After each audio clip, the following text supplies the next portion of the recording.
Welcome to the Laura Ingraham Show. A lot going on. Tom Brady pulls a rabbit out of his hat once again, and 28-3. I was sitting there watching with Chris, and I was getting a little down the mouth, but Chris said, well, gosh, I don't know, coming back. I said, well, they've never come back after 2 touchdowns in the Super Bowl after the first half. There's never been a comeback with two touchdown deficit. They were at 28-3. They miss an extra point. You've got now nothing's going right. Miss an extra point, turnover after turnover for the Patriots. The third quarter was a little better, but not that much. And then in the fourth quarter, what did I say last week? He is a machine. He's the best quarterback of all time. No one compares. I'm sorry. I love Joe Montana. He's my favorite of all time, but Brady is just a machine. It was unreal. And I know, Raymond, you might be a little disappointed because you were transferring your fandom from the Saints to the Falcons. No, you're just wrong. For the weekend. No, you're wrong. No? It's just the opposite. Oh, I if thought you liked the you don't Falcons. listen. I told you last week. I'm trying to wade my way through this. No Saint fan could ever support the Falcons. The Dirty Birds are our mortal right. enemies. I'm sorry. So I Chris was reluctantly threw in with the Patriots, and what a game. I mean, I somewhere in the evening I tweeted out, I think Brady's about to channel his inner Drew Brees, and he did. This is what Drew Brees does. The last minute, like in the clutch, with nothing left, time dying on the clock. Channeling his inner Drew Brees. He's channeling his inner Tom Brady. He's not channeling. I know this is how Drew Brees won the Super Bowl when we won, by the way. 5. Pretty boy has won 5 Super Bowls. I am not begrudging his Let me just say, Edelman. Amazing. That Edelman. I kept saying to Chris, Gronkowski. If they had Gronkowski, they would not have been in this mess in the first half. But that wasn't even Tom Brady. In that first half, where's Brady? Where's Brady, and where is the defense? The defense was letting him down. I mean, the offensive line, was letting him down. But they didn't have the defense that they normally have either. But I'm telling you, that game goes down, I think, as without a doubt, the best football game. I mean, I say the first half, it was all Falcons, but I looked at Chris when they were coming close to the tie. I said, Brady's going to win this. In overtime, once you go to overtime, Brady's going to win this. And they win the coin toss. Everyone's saying that's kind of unfair the way they do the coin toss in the overtime. They've never had overtime. And I went online because I said, well, wait a second, is it sudden death? And Chris and I had to play we had to replay the instructions, the guidelines on how to do the overtime like 3 times. I said, okay, wait a second. If the possession team gets a field goal, does that count? No, it doesn't count. The other team has then had a chance to do this field goal. So Brady knew he had to go for the touchdown. He didn't want this to go on for 15 minutes. Otherwise, forget it. I mean, who knows what would have happened. Coach talks about you never know which play it's going to be in the Super Bowl, and there was probably 30 of them tonight that if any one of those would have been different, the outcome could have been different. But I'm so proud of our guys, our coaches, the team. I mean, it's unbelievable, what these guys have accomplished all season. I'm just proud to, be a part of this great group. And he was crying he was on the ground. He was the emotion. I mean, when Belichick came over, he was just when Kraft came over, because those two are like father-son, then it was just, but the first time they got that, when they had finally 2 touchdowns, I saw when they went to Kraft and Bob Kraft, who owns the Patriots, they went to the box. He pointed up, he knew that second touchdown, he was back, that Brady was back. I looked at Chris and said, because I just had dinner with Kraft a couple weeks ago. I said, Kraft seems to be very excited, and they're still down, way down. But it was he knew, okay, Brady was the machine with Edelman and Amendola, whatever his name, Amendola. But they didn't have Gronk. And Gronk is sitting there going, oh my God, I wish I was there, because they needed him last night. I mean, it would have been a different game with Gronkowski was there, but I was in a good mood. I mean, I was in a great mood, and I'm not a big, Patriots fan throughout the year. I'm always going to be for the Redskins. But the Redskins are just, they're just the team that disappoints. But that one catch that Edelman made, and Chris thought, oh, that's not a catch. I said, it's a catch. We looked at the replay, and that little, 1 inch, how he held on to that ball, it was bouncing around. And if that guy's leg wasn't there. Between the guy's legs. If the leg wasn't there, that would have hit the ground. So the leg, it's little things like that, little tiny moments that change the whole trajectory of the game. And it was just listen to me. I mean, I'm not a sports person, but I was excited. Is anyone compared to Tom Brady? I mean, can anyone debate this now at this point? Can anyone call in debate that Tom Brady is the best player of all time? I mean, he's better than Bradshaw. He's way better than Bradshaw. I mean, I love Terry Bradshaw, but he's way better than Bradshaw. I love Drew Brees, but Drew Brees, you got 5 rings. It's just forget it. You got 5 rings. You are a machine when you're down. And this game goes down in the history of Super Bowls as I think the best Super Bowl ever. I mean, certainly the best Super Bowl I've ever seen in my lifetime. I want to say to our fans, our brilliant coaching staff, our amazing players who are so spectacular, this is unequivocally the sweetest. 855-40-LAURA. This is one for the ages, no doubt about it. And, of course, people couldn't stop making political comparisons to this, which is kind of unfortunate. I mean, it's just, but it was humorous, was it not, Raymond, that the Patriots were, of course, Trump's team. Kraft is a friend of Trump. Right. Brady's a friend of Trump. And they counted Trump out all last year. And this whole game, when Falcons kept just turning on the juice, you're playing against the MVP of the whole league. And the New York Times percentage that they kept doing, the New York Times percentage of who was going to win, and it was like 82% the Falcons were going to win. And Donnie Jr. got a screen grab of that, tweeted it out, and said, "Boy, what does this remind you of? Remember on election night? Exactly. When we started at 6 p.m., it was a 74% chance Hillary was going to win. Then it went up, then it went down, and it turned out the experts were wrong at the very end." 855-40-LAURA. You can call in about this. We'd be happy to hear from you. Was there ever a better Super Bowl, number one? Have there ever lived a better quarterback than Tom Brady? And we're going to talk about this later on with one of Fox Sports' top analysts. We'll talk to him. Jeremy Peters from the New York Times is going to stop by. And Judge Napolitano is going to walk us through this series of legal maneuvers over the weekend involving the Trump immigration pause ban or travel ban, whatever you want to call it. And I will share with you what I think were the miscalculations by the Trump team and how they proceeded on this. Now that I've had the chance to listen to the oral argument that was made before Judge Robart and the filing that was they filed an immediate reinstatement immediate reinstatement of the travel pause ban.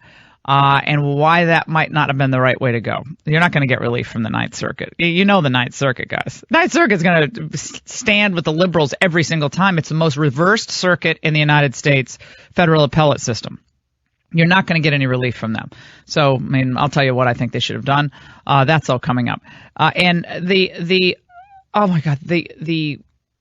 push to demonize Steve Bannon, the push to get the establishment back in the West Wing. Raymond, you and I have talked about this, but over the last couple of weeks, really not a couple of weeks, it's been going on for weeks and weeks, when they didn't focus all that much on Bannon when it looked like Hillary was going to win. It was kind of Bannon's in there. He's kind of a renegade. There wasn't much on Bannon. There was a few pieces about Breitbart and alt-right and all that. But after he won, Bannon really became the focus of all that is evil in the Trump administration. And you just get this sense that the dogs have their fangs out, and they want to take down one figure in the West Wing that they can say, "Look, we got him out. Let's bring the adults in," meaning the establishment. No, absolutely. And you see the drumbeat this morning.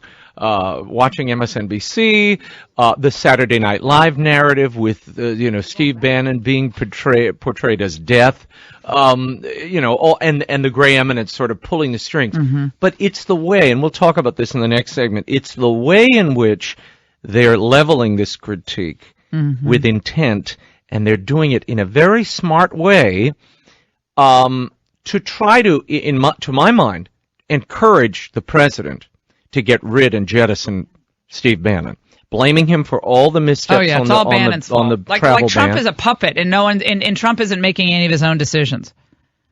Well, the New York Times had a piece that we'll get to. He even tweeted out over the weekends, "I make my own calls." Well, he said that this morning. That was this morning. Right. That was this morning. But he's sitting there watching Morning Joe, though, because they said he calls his own shots. Joe was saying, it's not all Bannon. Trump's there. But you get the sense that there are many in the establishment of the GOP who they're working with the liberals. I mean, I'm not talking they have an agreement, but they are on the same side of the liberals on this, that if you get Bannon out of there, you'll be able to make different decisions. And the establishment GOP, they want their guys to be in the West Wing, and the liberals, they just want to hurt Trump. But there's an intersection there. And I see it coming a mile away. And if they can insert other people in the West Wing to try to force Bannon out, who is more of a populist, he has the strategic and the substantive connection. I believe the substantive connection with where the Trump voters were on immigration, on trade, on other issues. And I can understand the critiques of how this immigration ban was rolled out, because I gave some of them. But the idea that Steve Bannon is the evil force, get out. Just don't give the left their own narrative. Don't burnish their own narrative. There are things that Trump can do to blunt this, and there are things that we can do as we see this story developing. We're going to talk about that when we come back. 855-40-LAURA, as Mitch McConnell speaks out about the Trump immigration order, and other Republicans starting to put a little daylight between Trump and them. Don't go away.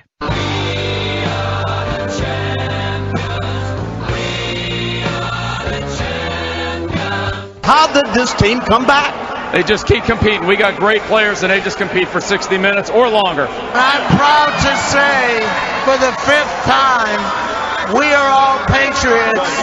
And tonight, for the 5th time, the Patriots are world champions. Thank you, Mr. Kraft. Congratulations, sir. Fresh, high-quality ingredients taste better, and they're better for you, so it's important that you know exactly where your food is coming from. That's where Blue Apron comes into play. They've established partnerships with over 150 local farms, fisheries, and ranchers all across the United States, and they're going to bring you the best for less than $10 a meal. Each meal comes with a step-by-step, easy-to-follow recipe card. They're pre-portioned ingredients that can be prepared in 40 minutes or less. And the new recipes, well, their culinary team creates each week and are never repeated within the same year. Plus, there's no weekly commitment, so you only get the deliveries when you want them. I love the Blue Apron experience. My kids love it because I don't repeat the same things I make, the same old goulash or oh, Mom, we're doing the sausage and rice again. No. With Blue Apron, they get variety. They get to say, Mom, I get to taste these new things. It's awesome. You're going to love it. So check out this week's menu and get your first 3 meals free with free shipping by going to blueapron.com/Ingram. You're going to love how good it feels, it tastes to create incredible home-cooked meals with Blue Apron. Don't wait. That's blueapron.com/Ingram. Blue Apron, it's the better way to cook. Explain why taking on the judiciary, it's a bridge too far. And we can even go back to the Judge Curiel case. Donald Trump was up 5 points when he attacked Judge Curiel. Within a week, he was losing by 5 points. And this goes all the way back to FDR's court packing scheme. Americans are deeply uncomfortable with this, aren't they? Absolutely. And one of the most amazing things about America is a certain deference to the judiciary. I remember, as you do, Bush v. Gore. And I remember those days it happened, and it was very confusing. And then finally, it comes down from the Supreme Court, Bush v. Gore, and the next day, there's no rioting in the streets. Al Gore is conceding. It's just ingrained into us that we have a rule of law. You are listening to the Laura Ingraham Show, 855-40-LAURA. Donald Trump over the weekend decides to tweet out about Judge Robart, and he calls the judge a so-called judge, which led the left to go crazy. Now, let me just say, as someone who clerked on the Supreme Court, clerked for an appellate court judge who's brilliant, Ralph Winter, and Justice Clarence Thomas, I don't think it's helpful for the president to tweet so-called judge. Let the legal commentators or the pundits do that. If they're concerned about a judge's ruling, someone in more of the political entertainment business can do that. But for the president, what it would be best for him to do is to focus on the merits of the case. okay, with his legal team in place. Now, this is what I'm going to get to later on in the show with Andy Napolitano, because they're focusing on things like the tweet about the judge and trying to connect it to Judge Curiel. Remember back in June, the Mexican-American judge on the Trump University case. And that's not really apt here. That was a different deal. This is about whether the separation of powers should be respected by the judiciary. Now, Trump's not a politico. He's not an old Washington hand. He doesn't move to the groove that so many others do here. I didn't care for that. And the reason I didn't care for it is because it gets him off track. The focus right now should be jobs, regulatory reform, and getting a good process and straight to issue your executive orders with your legal team already in place. So when you do big executive orders that you know are going to be controversial, and this clearly was, you need to have your legal team set. That means you need your attorney general confirmed. Jeff Sessions isn't confirmed yet. You need your solicitor general confirmed. He doesn't have that in place yet. You need all of your U.S. attorneys who sometimes can get involved. Local prosecutors can get involved in these district court arguments. Not usually, but sometimes they can. You need most of these people in place. Certainly need your AG. Certainly need your SG in place. That has to be done before you go off on these executive orders that you know are going to be challenged. Okay? That's what I think he should be focused on. The tweet about the so-called judge, what does that do? It's like a dinner bell to the media. It's a dinner bell. And they go rush to the story. See, he doesn't respect the judiciary. Well, some of us know that judges have become way too political in this country. They've inserted themselves in areas that they have no business inserting themselves. This is one of them. The president is well within his right. In 1182 Section F, 8 U.S.C. 1182 Section F, gives the president the power to institute these types of pauses in immigration. And could have been much more broad-based than the president made it. So that's a separate question about how you should have tweeted. We'll get back to the Steve Bannon angle and a lot more with Judge Napolitano coming up.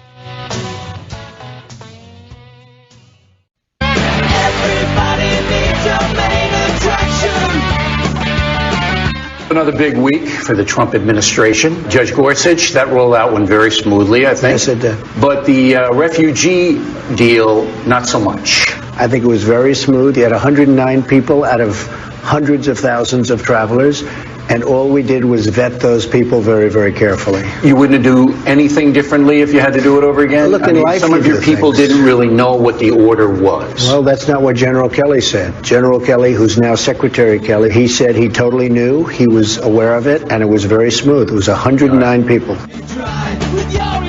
I think what's very telling, and it should be not surprising to people who followed him during the campaign. Trump's never going to cede any territory.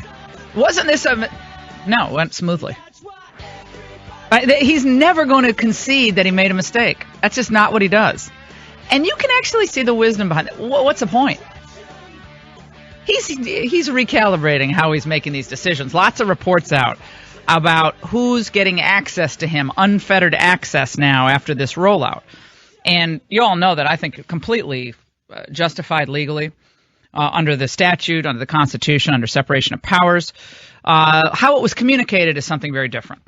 And I think when you know that an executive action such as this will be the focus and the subject of so much angst and media attacks and legal attacks, you better have your legal team in place. You better have those petitions all written up with the only thing that you have to change is the header on the top for which court you're filing in with the judge's name.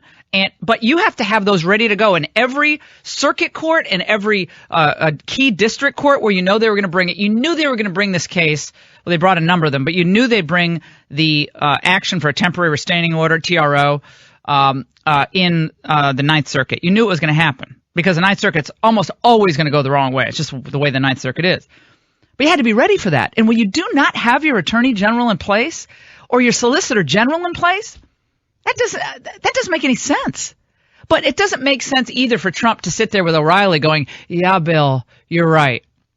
We really could have done that better. We could have made it clear that green card holders aren't part of it. We could have looped in Kelly. We could have done all that. Could have gotten Homeland on board. We could have gotten Sessions to read it over. He's not going to do that. That just gives the media more chum to devour in the water until they get to his leg. Joining us now, my friend, Judge Andrew Napolitano, senior judicial analyst for Fox News, and he gave me my first job out of Dartmouth College. Judge Napolitano, do how we are even you? remember those days? No. Actually, you know what I'm glad about, Andy? I'm glad that we don't have any cell phone video of all of our old adventures, although it would be fun to look at now. I had like bad home perm and all that stuff. But Andy, it's great to talk to you. Pleasure to be with you. My pleasure. And let's talk about, and let's keep this understandable for regular folks who don't know the federal court system as you and I do. But sure. Just first, the strategy here. Let's just quickly dispense with that. Do you agree with what I just said about when you do? Yes, I do. Go ahead. I agree entirely with what you said, and some of this is not Donald Trump's fault. Some of it is the fault of Chuck Schumer for intentionally delaying the confirmation, the inevitable confirmation of Jeff Sessions as Attorney General. The Justice Department, many of whose lawyers are apolitical, serious career lawyers who almost always have the instinct to do the right thing, nevertheless needs to be run by people that are loyal to the president. And B, you're right, the executive order should have been vetted by the same minds that are going to be defending it. So it wouldn't have had things in there that could have been interpreted so as to bar green card holders who have the same right to exit and enter as natural-born citizens do, or even people who already received visas. But in terms of what the judge in Seattle did, he really is second-guessing the president on the wisdom of this order, because the president's lawful authority to enter the order is unambiguous and very clear. Okay, before we get to that, Andy, because I want people to understand, what Judge Napolitano is talking about is when the petitioners went to the district court in Seattle, they filed for what's called what, Judge? A temporary restraining order. TRO, which requires, if it's granted, it's a temporary stay of in this case, a federal action. In this case, it was the executive order. So the judge instituted. Until there's time for the court to litigate it via a mini and fast trial. Right. Then they have to put a temporary stay. He claimed nationwide. One judge in Seattle is able to put a nationwide stay in the executive order until they could do the full argument, oral arguments on the merits, on the underlying case. Correct? Yes. Okay. Now, on the underlying case, there are no merits because the plaintiffs here are two states, the state of Washington and the state of Minnesota. The states, as states, have not been harmed. Under the federal system, you can't sue on behalf of somebody else. You have to have what we call standing. You have to show that you, the plaintiff, was harmed by what the government did, and you, the plaintiff, will have that harm removed if the relief you seek will be granted. How a state, in this case Washington and Minnesota, can sue in behalf of people trying to get into the state is beyond me, and I suggest that that is the easiest and least controversial and least political way for the Ninth Circuit to vacate Judge Robart's order and let the president conduct foreign policy as the Constitution authorizes him to. As a standing question, they won't do that, though. I mean, that is my prediction. But let's hear what Judge Robart... Because... Go ahead. Go ahead. No, let's just hear what Judge Robart... You may be right that they don't want to interfere with what he did for political reasons. So when Donald Trump says so-called judge, I don't think he's questioning whether or not the judge was truly confirmed and truly is a judge. That's indisputable. What he's saying is this person is not acting like a judge. This person's acting like a politician with some sort of ability to second-guess me, and I can understand his anger over that. Let's hear what Judge Robart said as he was dispensing with this petition. I considered the question of the government's request that the order should be limited to Minnesota and Washington. But I find that such partial implementation of the executive order would undermine the constitutional imperative of a uniform rule of naturalization and Congress's instruction that immigration laws of the United States should be vigorously and uniform. So he tries to cover himself on that for the nationwide effect. But I will tell you, after reading the measly 5-page order that he issued, there is measly. Oh, it's ridiculous, Andy. There is no addressing the case on the underlying likelihood of success on the merits. You have to hit that. You have to, when you issue a TRO, you have to show that there is a likelihood of success on the merits. Otherwise, the court should not get involved. This case, there is no likelihood of success on the merits. And if you look at the opinion issued by his colleague in Boston, whose name is now escaping me, it is a serious, scholarly, 21-page opinion, the end result of which goes the other way. There's no reasoning. The law is crystal clear. Right. There's no reasoning by Judge Robart. It's unfortunate that this is the Ninth Circuit, because it is the most frequently reversed by the Supreme Court. We don't know what the Supreme Court will do. We don't know what these 3 judges will do. I think we're going to find out late tonight. I think they're going to rule right away. One of these judges is a moderate Republican classmate of mine, Rick Clifton, who sits in Hawaii, so they're obviously going to do this by some sort of telephone oral argument. And we don't know where they're going to go. If they go strictly on the law, there is no reason for the ban to be lifted during whatever litigation Judge Robart's going to follow. But there's another order out there, Laura, that no one's talking about, which is Judge Carol Ammon, A-M-O-N, in Brooklyn. She, too, signed a nationwide TRO on the ban. And that is still in place. If there's litigation going on there, it's well below the radar screen, and I don't know that her decision has been appealed. The Chief Justice, in my view, should take all these cases, Brooklyn, Boston, Alexandria, Virginia, and Seattle, and assign them to one trial judge so they can all be resolved at one place in one time with one Court of Appeals decision, and then the Supreme Court will decide whether or not it wants to get involved. But when you have differing opinions from different judges at the same level saying the opposite throughout the country, it causes confusion. And in this case, it undermines the president's authority. Yeah, you're talking about Judge Ann Donnelly, who she issued a nationwide TRO last Saturday night. Yep. The ink was barely dry on President January 28th. Yeah, it was January 28th. Okay, that has since been extended. She was the emergent duty judge last weekend. The case was then assigned to Judge Carol Ammon, and she, last Tuesday, extended the nationwide ban for another week. So that her ban, stays in place until tomorrow, unless she decides to extend it again.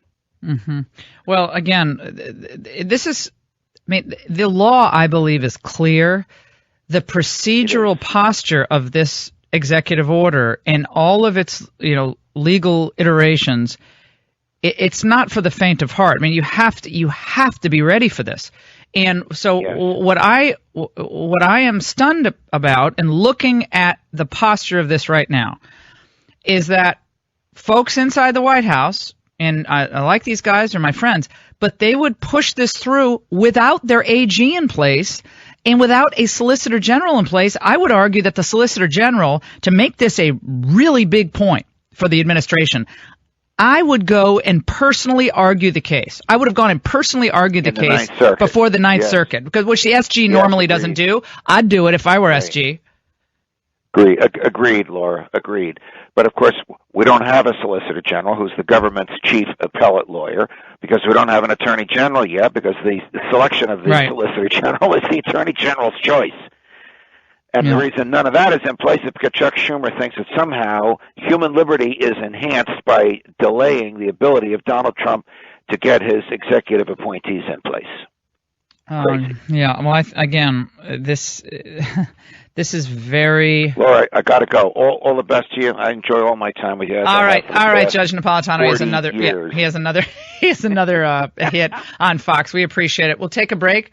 855-40-LAURA. Raymond Arroyo is with us, and again, these are complicated matters, and they require a steady hand. Trump's agenda is the right agenda, without a doubt. He was elected on this agenda. Common sense, pragmatic, control of our borders, our refugee program, the asylee program, which has been abused for years, tax reform, all the things that he wants to do, regulatory reform, Obamacare repeal, you have to do it methodically.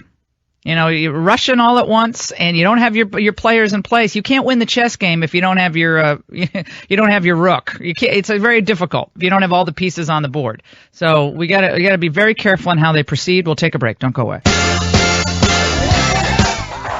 The only four-time MVP, the only quarterback, the first quarterback to ever win 5 Super Bowls. This is not easy, Tom. Coming out in the second half, this just did not look like the same Patriot team we've seen all year.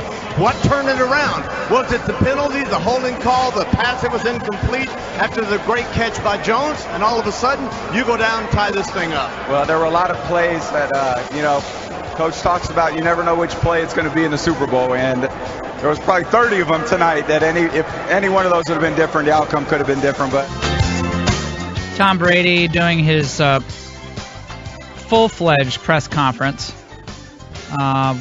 Let's go to that and check in with what he's saying. To see them, so for me to be able to be a part of 5 championship teams is it's a great feeling, just because I've been a part of 5 great teams, and all those teams have been different in their own way, and it's so hard to win. And we just been blessed to be able to be a part of a great organization that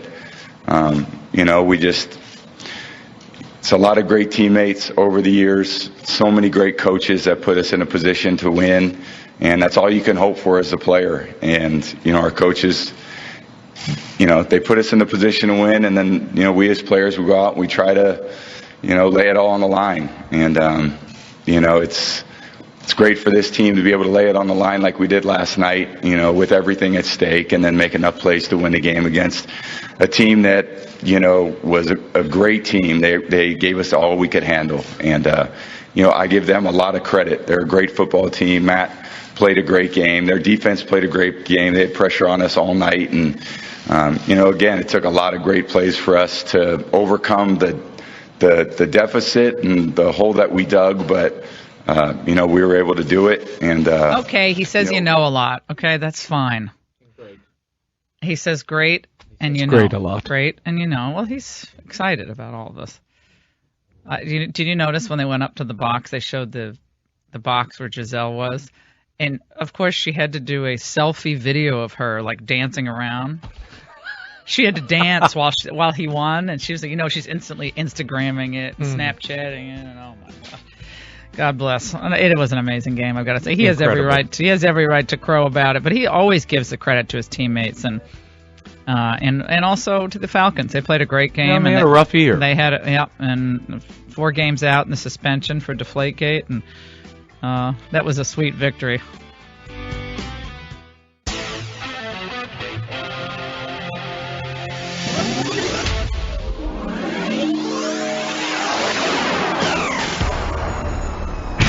Your healthy radio addiction starts now. Power to the people! The Laura Ingraham Show. You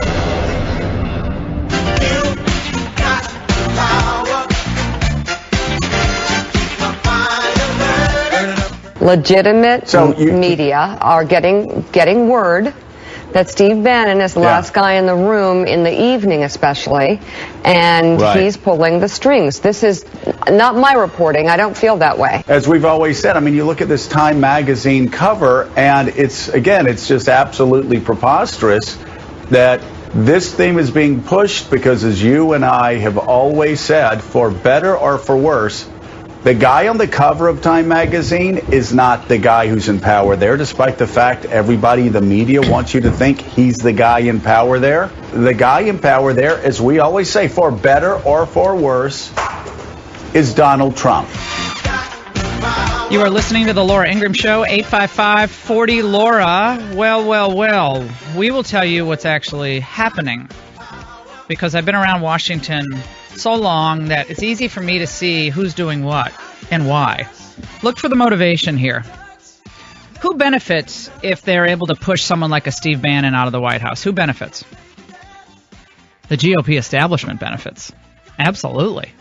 They want to try to capture the Trump outlook, the Trump access, the Trump brain, if they can. They want full, unfettered access to Donald Trump day in and day out. They don't want other voices in the room. They don't want other ears in the room. They don't want other voices. It might take a while to get there, but they're determined to get there. Now, what do I mean? So all this scuttlebutt about how Steve Bannon and Steve Miller are really running the show, Scarborough's right about this. Trump's the guy who's making the calls. He's making the calls. And maybe he's not getting into the granular detail about the court filings. That's not his job. He should have people in place who do that. But I will say this. The people who have, I think, a vested interest in seeing the populists pushed out are the very people who operate on behalf of the establishment. Lobbyists, folks on Capitol Hill, Mitch McConnell.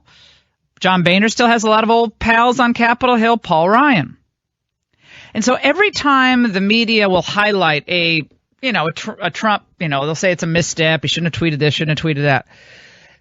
I think what they're trying to do, they're trying to use that to undermine his confidence. Say, see, you have amateurs. It's amateur hour, Karl Rove wrote last week in the Wall Street Journal. So if Trump starts believing that his real problem is these populist people, they're the real problem. They were good enough to help you in the campaign, but governing, they can't do it. They can't help. They don't know what they're doing. Forget it. You got to push out the ideologues and go for the time-tested and experience-worn folks who've already been in the White House. They've been there. They lived it. They breathed it. I will say this. There is some benefit to having people who've been in the White House before and working with him now, because none of these people really have been in the White House. I get that. That's fine. But it will be very perilous for Donald Trump to forget what brought him to power. It was an economic message of populism. It was an America First message in national security, in foreign policy. It was very common sense. We're going to work with our allies. Would like other NATO countries to contribute more. We don't want to start another war or get involved in another war if we can avoid it. That's what Ronald Reagan believed. Have to conserve, as conservatives, conserve our power so we can give our people at home a better life. He was able to take that message to the American people and rally after rally, state after state, and win back those blue-collar voters who had turned off politics altogether, or many of them had turned to the Democrats. Donald Trump needs to remember those people. I say it all the time. The people in Leesburg, Virginia, freezing at night, 36 hours before the polls opened. The people who waited in 6 states that last, day before the election, waiting for him to give them hope that their lives are going to get better. Keep them at the forefront, which also means you can't get distracted by minutia. Don't let the left take the narrative from you. Whether it's, tweeting about, a judge or getting sidetracked on voter fraud. That stuff, that's not going to get you where you want to go. You're going to get where you want to go when this economy starts flying upward again. Seen some improvements already, but, it's early on in this game. Focus on the points that made you president of the United States and methodically and very carefully tick off the agenda items one after the other. When you say who's having influence, understandably, is a guy who wants to blow up the globalist order, blow up the notion of a nation that's open, that sort of thing. That's a very strongly held ideological view that Steve Bannon has been quite upfront about. So when you see it being very much implemented, you have to say, okay, this is the guy who, is actually calling the shots there. Steve Bannon is the new Halliburton. Or the Koch brothers, or whatever your demon of the moment will be for the left. It's the whipping post, Steve Bannon. Remember during Bush years, it was Halliburton. It's Dick Cheney. Dick Cheney was the great of course. Darth Vader. I'm just great saying evil figure. Cheney. It was Cheney. It was Scooter Libby for the Valerie plane. But I'm talking about Halliburton. It's just a symbol. Bannon's a symbol for them. This is part of the chess game that they're playing. They want to undermine Trump's confidence that you don't, everything is wrong. You can learn from this. Trump said, and it looks like in some of this reporting, if it's accurate, that they're going to have a more streamlined approach to getting information to him. That's a good thing. There's nothing wrong with that. There's nothing wrong with having differing voices in the White House. Nothing wrong with having a vigorous debate. That's all positive. But the idea that the Republicans on Capitol Hill are implicitly working with the Democrats in the demonization of Bannon, and I already hear this. They're not going to come out microphone and say it. But I tell you, in interviews with reporters, off-the-record commentary, they are pushing this anti-Bannon narrative. I'm not saying, I don't know what, Bannon and Miller, what they're doing late at night, they're working on these. I'm sure they are. That's what they do in the White House. You work on stuff late at night. Ooh. But the idea that they're the problem, it's just ridiculous. So who's going to come in? You're going to bring James Baker at 85 back to the White House? Karl Rove, who was wrong about everything in the last year and a half, and I like Karl Rove, but he hasn't run a successful campaign since 2004. Do you want to bring them back? Because Bush left office at about a 36% approval rating. Do you want to bring that all back? Or do you just want to have some procedures in place that are able to corral the great energy that I think exists there and make it work better? That's fine. That's a very positive development. That looks like that can happen. I'm saying this because I don't want the folks listening to the show on Capitol Hill to think that they're going to get a lot of support in talk radio land for smashing Bannon back, because Bannon's the problem. No. Problem is we have establishment people who want to get back in power, the same people who trashed Trump both on camera and off camera for the last year and a half because they don't like his agenda. When Walter Isaacson was talking about he wants to smash globalization. He's talking, frankly, finally, Donald Trump, about what globalization has done to the American worker. This drives people like Walter Isaacson at the Aspen Institute, who's a very nice person. But whether it's Walter or Tom Friedman or any of these people who've bet it all on globalism, this is their thing. This lifeblood is globalization. The nation state is passé to these people. And this is a strategy that might have worked for Steve Bannon when he was at the helm of Breitbart, taking on the media, constantly railing against how unfair the mainstream media was, always being the aggressor. But this does not work as a strategy for a White House. And at least, what have you done for strategy? Let's talk honestly about. Oh, yep. As I said, Drew's like, she worked for Bush. Oh, ooh. She worked for Bush. Oh, yeah. How did that work out? I mean, come on. You have to stay in this game. Focus on what you want to accomplish. Don't do stuff with your SG, Solicitor General, your Attorney General not confirmed. Don't do this stuff. Learn from it. That's where having a few key people in the White House would have helped, without a doubt, who had some sort of experience like this in the past. 855-40-LAW. But you see what they're doing and why they're doing. And Raymond, you've been reading a lot of this New York Times reporting about how this tension, and although Bannon and Kushner seem to be very close in many ways, you get the sense that Ivanka and Kushner are they're hanging tight on their imprimatur here, their brand.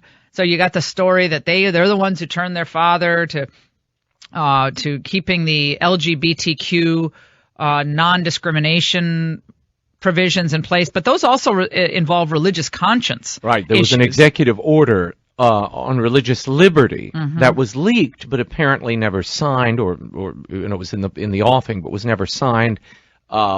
The Kushners are taking credit for that. And in the New York Times, it says, Jared Kushner, Mr. Trump's son-in-law, occupies a central role in the administration and has been present at most major decisions and photo ops, but he's a father of young children who's taken to life in Washington. And along with his wife, Ivanka Trump, has already been spotted at events around town. Mr. Bannon has rushed into the vacuum, telling allies that he and Mr. Miller have a brief window in which to push through their vision of Mr. Trump's economic nationalism. That's an interesting construction. So there's a vacuum being created. Well, who's giving that to Maggie Haberman? Someone's feeding that narrative to Maggie Haberman. Where's she getting that? Who benefits from that narrative? It's like the motive. You always look for motivation. Who benefits from that narrative being out there? They want Trump to get ticked off that Bannon's on the cover of Time magazine, and they want Trump to think that Bannon's running around telling people he's president. Steve Bannon doesn't talk to the media. We know what he thinks about the media, not very highly. He doesn't speak to the media. He doesn't speak on the record, off the record. Miller doesn't speak to the media on the record, off the record, as far as I can tell, unless he's on television and is instructed to go out. But in general, these guys they're not talking to the media. So other people are benefiting from that narrative going out there. I'm not following that. Kushner's a father, so is he a house husband? I don't know. I don't follow that narrative. No, is he out? I don't get that narrative. I don't think Kushner would want that narrative out because he has kids. He's not at the White House at meetings. Right. Why would that be out there? That seems like a very facile description of why Kushner is I get the sense that Kushner, if he were there, these things wouldn't have happened. Right. Shabbat, or he's on Shabbat, so these things happen all in 24-hour period every week. Bannon is suddenly rushing into the vacuum. I find this all to be lacking in credibility. I don't find any of this to be credible. I really don't. I find it to be convenient. It's a convenient narrative. I will repeat, none of these people have White House experience. They've never worked in the White House before. There was a piece in the New York Times about how they often sit in rooms in the dark because they don't know how to turn on the lights. I mean, obviously that there's lots of metaphors there, but they don't know how to turn the lights on. There's a complicated lighting system, and that sometimes at night their guests have to leave in the dark, or their guests take a while to find their way out the exit because they don't know where the exit is, and this is building this narrative of they're in a maze at the White House. They don't know what they're doing. And the lights are going out. Yeah, so now we need Mitch McConnell to save us from ourselves. Okay. 855-40-LAURA. Arnold in Texas. Oh, Arnold, you're pointing out the Roger Goodell booing last night. I saw that. Go ahead. Yes, Laura, I was wondering if you had recognized how the fans booed Roger Goodell when he was presenting the trophy. It was amazing. Just to teach him a lesson, I don't think they're... American people have spoken. Yeah, American people have spoken. Well, I think that in the end, when... we'll play this later, but Brady was interviewed today. They had a big press conference, and we'll play it later, but he was asked about whether this was the relationship was finally repaired with Goodell after Deflategate. Now, remember, Raymond, speaking of the Super Bowl, remember last week I said that Lady Gaga would go patriotic? I should go classy. Remember I said that? Except, why do they all always have to wear the stuff with no legs, pants with no legs? It's just they have to wear that seems to be the custom outfit for any woman at a Super Bowl. You have to. She had to wear the bathing suit. Yeah, so she showed the thighs. She did a great job. Pam in Texas, line 3, Pammy. Week here in Houston, but I really did enjoy Lady Gaga's performance last night. I was pleasantly surprised. I agree. Are you there? I agree. I thought she did what the rest of Hollywood needs. You know what? They need to take note because we know her politics, but you know what? She understood that she was entertaining all of us, and there's a time for politics. There's a time to have fun together, and I promise you, she gained a whole lot of conservative fans last night. I could just tell from my Facebook page immediately all of my friends. Well, you know what it was? Yeah, Pam, you know what it was? And Raymond, you can chime in on this when we're running late. The patriotic songs, they stir something in you. When you hear God Bless America, it's all quiet in the stadium, and she just starts to sing that. This land is your land, I could do away with. But the God Bless America. And the pledge. She recited the pledge. And it was... I predicted she was going to go classy with no politics, and I'm glad that prediction turned out correct. We'll take a break. 855-40-LAURA. CNN is a bash-o-rama on Trump every moment of the day. Jake Tapper is on Trump every moment of the day. I mean, it is Pavlovian. But you don't want to give the media gifts either. They're looking for these moments that they can seize on and steal the narrative from you. Don't let that happen either. We'll get to it. Don't go away. You'll have to deal with I like Bob Kraft. I like Coach Belichick, and Tom Brady is my friend. They're all taking gas because of that. I know, they're taking a lot of heat. Right. But you know what? They're also getting a lot of popularity out of it. I think they're going to do very well. Tom's a winner. So you're rooting for the coach Patriots. is a great coach. There's less pressure on the Patriots because they've been there. Once you've won, once you've done it, and they've done it, once you've done it, there's a lot less pressure.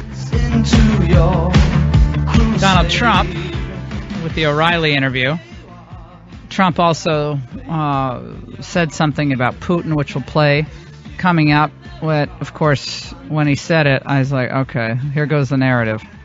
Trump gives Russia the moral equivalency with the United States, and Putin the moral equivalency with the United States, which, phrasing is important, but Trump's a New York guy. He's going to talk. He talks like a New Yorker. He doesn't talk like a polished politician, and it's good in some ways because people kind of get what he's saying. In other ways, it allows you to kind of lose that narrative, and we'll talk about that coming up on the Laura Ingraham Show. The Patriots' Martellus Bennett, who caught 62 yards and 5 key passes he caught yesterday. He says he is not going to be going to the White House to meet Donald Trump for the Patriots. If I'm Belichick, I'm like, everyone's going to the White House. Do you think Belichick should say, look, guys, this is about respect for our tradition and our team.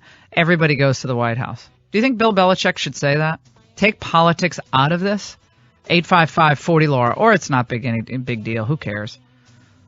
He says, I'm just not going to come. I mean, I'll collaborate later on in life, but like right now, I'm just trying to enjoy this right now. I'll collaborate. What is he talking about? 855-40-LAURA. A lot more to get to. Jeremy Peters from the New York Times coming up.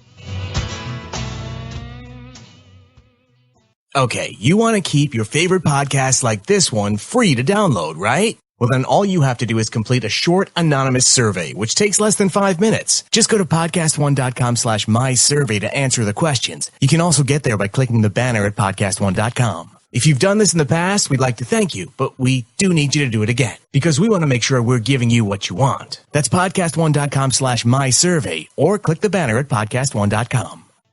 From Russia with love,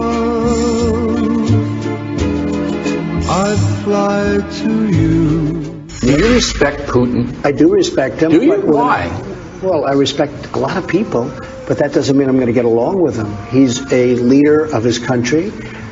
I say it's better to get along with Russia than not. And if Russia helps us in the fight against ISIS, which is a major fight, and Islamic terrorism all over the world, right? Major fight, that's a good thing.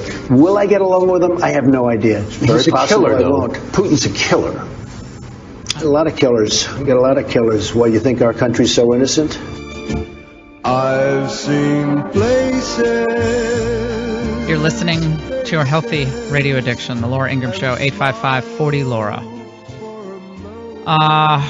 Raymond, new news in today from the Kremlin. What is that news? Well, Putin is asking Fox News for an apology from Bill O'Reilly for calling Putin a killer.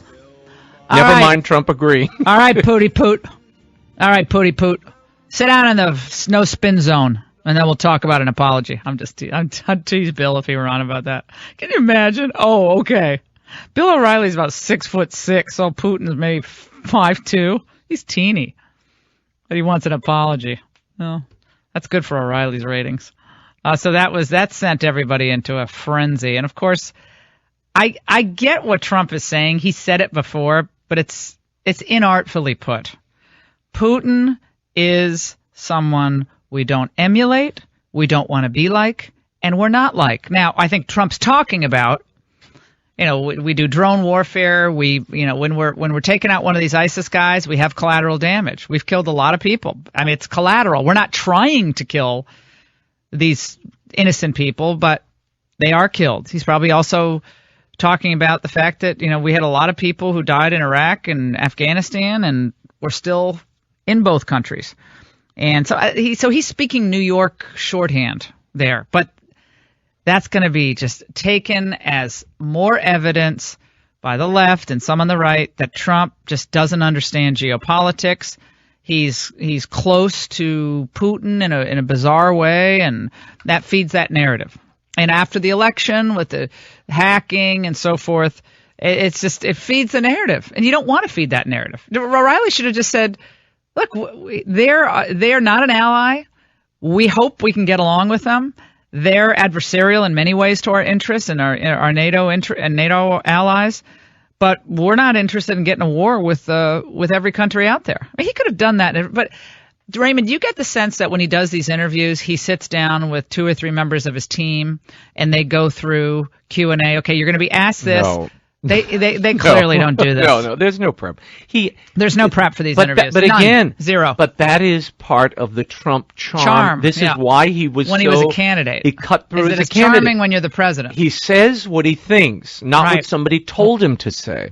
Yeah. And I think they've continued that pattern. Now, that is a great blessing when you're a TV producer and you want an exciting interview that will speak to you right off the cuff. It's great when you're at home watching.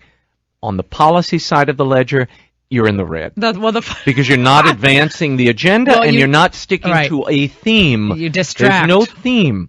The danger is you let the media lead you. That's the danger of this. Lead the narrative. The media is guiding the narrative rather than you. You're not in control of your narrative. And the narrative should have been Gorsuch is a great nominee to the Supreme Court. We have 227,000 jobs that were created last month. We're moving. Business is coming in. We're going to redo these trade deals. I'd stay on that really positive narrative. Instead, you get mucked up into this, whether it's the court cases on the travel pause or ban, and everything starts to. But it's important. But he doesn't prepare for these interviews. There's just no way he's sitting down and gaming out these interviews because you're going to be asked about this. So you just have to moot court it. But he won't do it. Why am I even saying this? He's not going to do that stuff. Just not going to happen. We're going to get to our guest in just one moment. He's being very patient.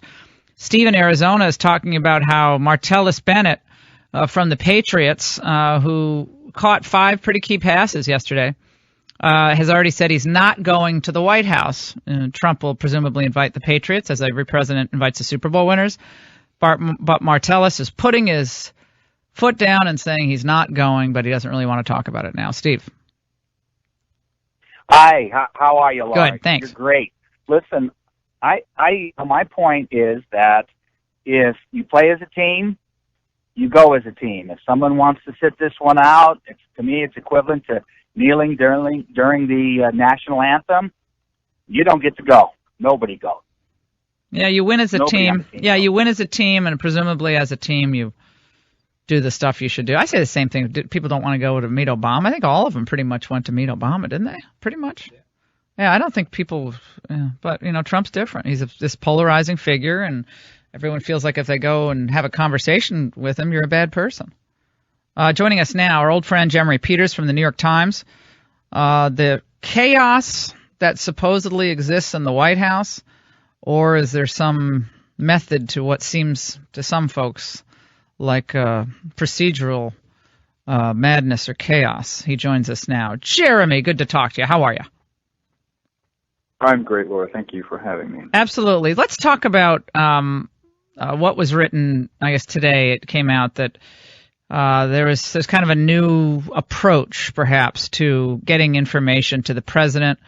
I think your colleague Maggie Haberman wrote about this, and Glenn Kessler, that there isn't going to be this, revolving door as much in and out of the White House, that after the travel ban, a temporary ban was put in place and all the fallout, that now it looks like Priebus will be the conduit for information. Is that accurate?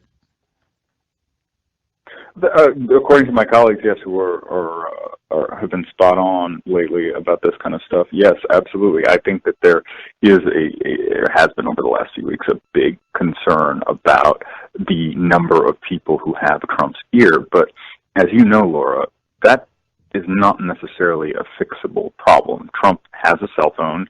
He has a phone at his desk that he's on constantly.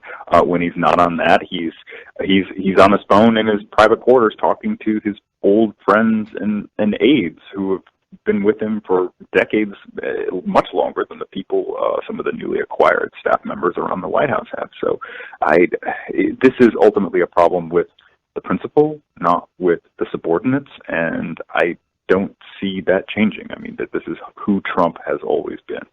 The argument is that, this guy Jared Kushner was supposed to be the moderating influence on Trump, and Kushner is the son-in-law, but he's steady hand, and he's a registered Democrat, and he's super smart at age 35, and he's going to make sure this all works out well. But now I see this narrative that comes out that seems very it seems a very positive narrative for Kushner, that he's really he has young kids, and so he can't be everywhere at all times. And I've been around this town a long time, and I know kind of certain motivations kind of seep through this commentary. Like, who does that narrative benefit? I mean, it's last time I checked, Kushner was at every meeting. Now suddenly he's not at meetings. What's going on there?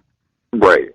No, I know exactly where you're going with this, Laura, and you're exactly right. Let's back up 48 hours or so.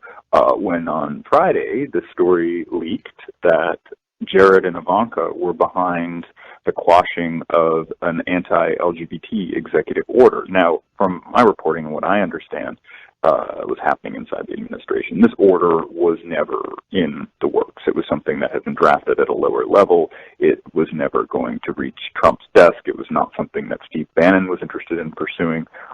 But it got leaked by left-wing groups who believed, accurately or not, that it was in play.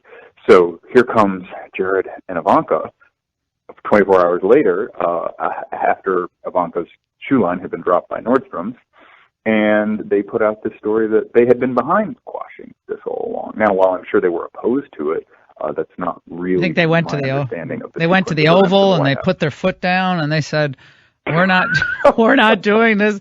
It's just like I actually worked in the White House. Like, I know this all stuff works. I mean, come on. I mean, and like what I understand about this order, it was a religious liberty. There's some people call it what they want to call it, but there was a point in it about religious conscience rights and religious liberty, and I don't think it was saying go ahead and discriminate against LGBT people and accommodations and so forth. I think it was what they were trying to do is gear it toward the religious conscience rights that presumably are still protected in the free exercise clause of the Constitution.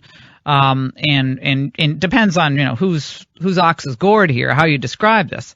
But that is neither here nor there. What I'm focusing on is that certain factions in the White House are putting out stories to either elevate their influence or demean other people or diminish other people's influence.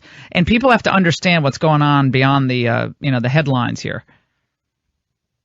Mm-hmm. No, I think that's exactly right.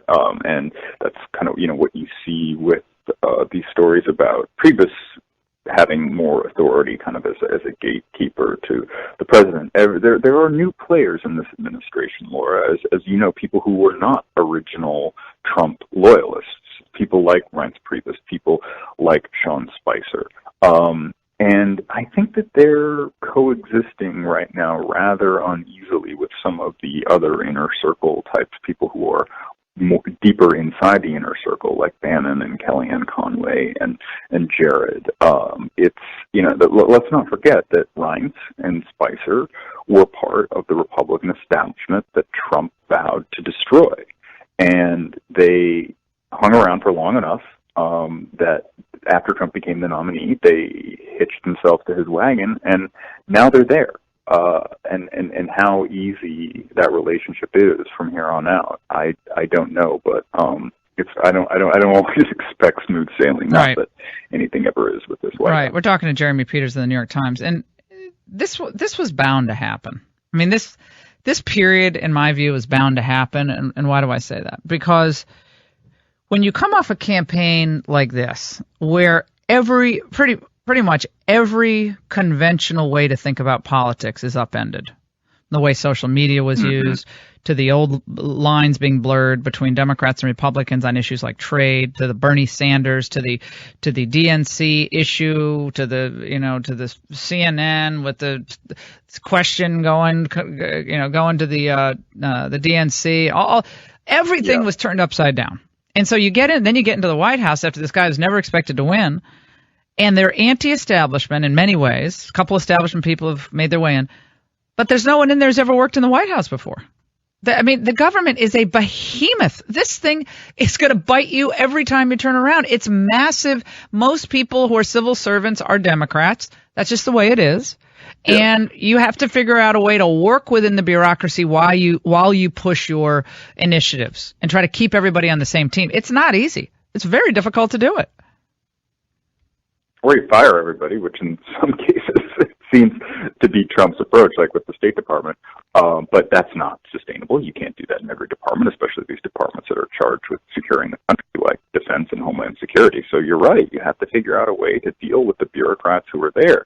And I don't mean bureaucrats in a pejorative way, but, these civil servants who, have an understanding and institutional knowledge. And, for the most part, I mean, this is a key point that I think often gets overlooked. For the most part, these people are interested in preserving their own careers. Mm-hmm. And they will, they'll find a way to work with the president, even if they don't always see eye to eye with him. I mean, this is not the first time in history that a president who has come in with a very strong ideology that a lot of Americans reject has tried to institute policies rather quickly. Although this is new, and I would argue at an accelerated pace, but this is certainly not the first time. Let's listen to what Nancy Pelosi said. She sees an opening here against Trump, and she wants to take it. Let's listen. I want to know what the Russians have on Donald Trump. I think we have to have that investigation by the FBI into his financial, personal, and political connections to Russia, and we want to see his tax returns so we can have truth in the relationship between Putin, whom he admires.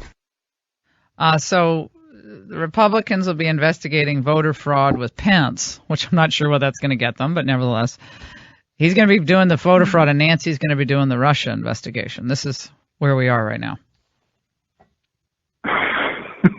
I mean, it's kind of reminiscent of when Harry Reid said 4 years ago that he had heard, he had it on good authority that Romney had never paid taxes. There's a way to do this when you're the opposition that's effective, and in a way that's not terribly effective. But I don't know where they get with the Russian thing. I think the Russia thing shakes loose when Russia wants it to shake loose, if there is something there. Congress is not gonna pry that box open. Mm-hmm. What they should be hammering the Republicans on, which is probably much more effective, is, okay, so what are you going to do with Obamacare? You came in saying you were going to replace it, repeal it. Now this has turned into repeal and repair. What's going on, guys? Yeah, about a year and a half. They now say it could take that long to actually get rid of all of Obamacare. Jeremy Peters, thank you so much for joining us. Yeah. We very much appreciate it. We'll check in with you soon. We'll take a break, close it out. Go to lifeset.com. It turns out that George Soros may be connected to those protests. Oh, well, no, in the litigation against Trump's travel ban.